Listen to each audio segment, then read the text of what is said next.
Well, today you're listening to Monday with the Mayor here on 18 WJTS, and today we're on the phone with Ferdinand Town Manager Chris James. Thanks for joining us. Well, thanks for asking me, Ann. Always a pleasure to be on with you in one form or another, be it in person or over the phone. Yeah, of course. And at your latest town council meeting, the town council approved a Ferdinand water rate increase. We did. This is something that has been in the works for a couple of months. We had initial approval of it at the April meeting, but then as part of the process, it's always a two-meeting process to pass any type of rate. We had a special public hearing at 7 p.m. the night of our council meeting. We did have some public comment from the one wholesale customer that we have. They were questioning some of the numbers, and we're in the process of revisiting that section of the ordinance. We took the wholesale rate information out of the ordinance that was passed, just left in the rates that we handle for our retail customers. It works out to, for an average residential user, it'll be about a $6 a month increase on their water bill. We put that in place. The process was speeded up a little bit because of a grant program that we're currently participating in. It's a combination of Indiana Finance Authority and the Indiana Association of Rural Water. They have made grants available to communities all around the state to put an employee or multiple employees through a 2-year course, either for wastewater or water operator licenses. And we are participating on both sides. Our water rate originally did not qualify. It was not a high enough rate to qualify for the grant funding. But earlier this year, we received notice from Patoka that they were going to be bumping their rates on the water they sell to the town. And with our own internal infrastructure rate increase coming along, we kind of blended the two together and came up with the new figure of roughly $1.50 per 1,000 gallons, $6 for a 4,000-gallon user. And that rate then met the protocols necessary to continue with the grant program. So it wasn't something where council just said, we're going to pass a rate increase for the sake of it. We needed to pass along the boost from Patoka and then handle our own internal cost estimates as well for rate structure, and then we have the added benefit of being able to participate in this grant program. So part of the process, the speeding up section, we needed to have the rate, at least for our retail side, in place prior to July 1. So when their June billing cycle begins, that is when the new rate will be showing up on their bills, and that hit the timeline that we needed to hit to qualify for the grant. So there were a lot of moving pieces that went into this as opposed to a more traditional basic rate increase. We had to do a couple of other things to make that happen, and we did. Council does not just randomly raise rates for the sake of raising them. It's something that they take a hard look at.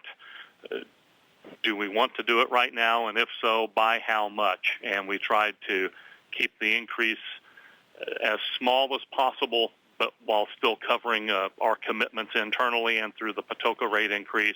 And I think we hit as good a number as we could at this time. Yeah, definitely. And the 2021 Du Bois County Leadership Academy participation, I hear, is going quite well.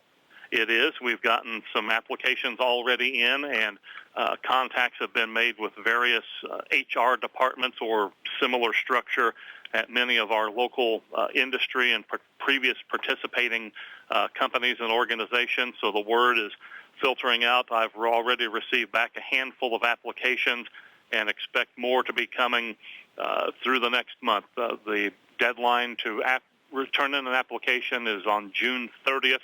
So we've got basically a good solid month left for folks to reach out and participate. I've gotten some contact returns from some businesses saying we are interested, and they've put it out to their employees. It's a matter of getting their candidate or candidates put together and then go from there. So we're looking forward to having another good academy. That was one of the few things that actually went on last year with all of the COVID issues and everything, is that we did have the Leadership Academy in 2020. We delayed the start until midsummer and had a good class that went through last year. We anticipate the same this year. We'd also decided to, again, have a midsummer start for the program just to allow vaccinations to go forward and for COVID protocols to be adapted and adjusted accordingly.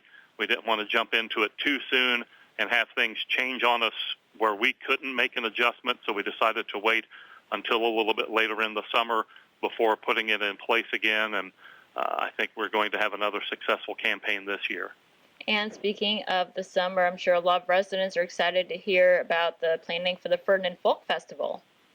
Yes, we are still in the planning stages. We have not, and this is the latest that we've gone in a year before announcing our performers, as we're still trying to lock down a couple of our artists, including the headline act.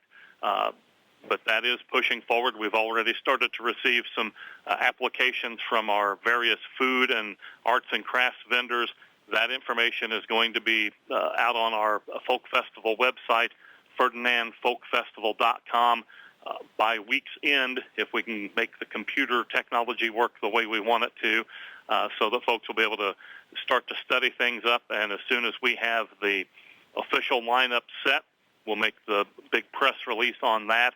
And that information will obviously be added to the website and really start to get those wheels cranking up for what we hope to be another awesome folk festival after the hiatus year of 2020. We're going to start our official second decade this September on the 18th, and looking forward to seeing a lot of friendly faces back in town. A lot of folks I know, because of COVID, haven't been able to get out and do their normal things. So I anticipate all of the area events, not just our folk festival, but events in Jasper, Huntingburg, Ferdinand, to see increased numbers this year, just because it's a chance to get out and about again with friends and family that maybe they haven't had the chance to do otherwise. So looking very much forward to that. And if folks have questions about the Folk Fest, they can email me, cjames@ferdinandindiana.org, or dial me directly, 812-367-2282, and I'll respond back as quickly as I can to answer their question or make sure they've got the vendor application or whatever information they're seeking. We're going to try to make it as easy on people as possible and get back into the swing of things for what hopefully will be a much better 2021 than 2020. Well, that sounds great. Thanks for joining us today. Well, thank you for having me, Ann. Have a good day. Today you're listening to Monday with the Mayor here on 18 WJTS, and today we've been on the phone with Ferdinand Town Manager Chris James. Thanks for tuning in. This is 18 WJTS, local people watching local people.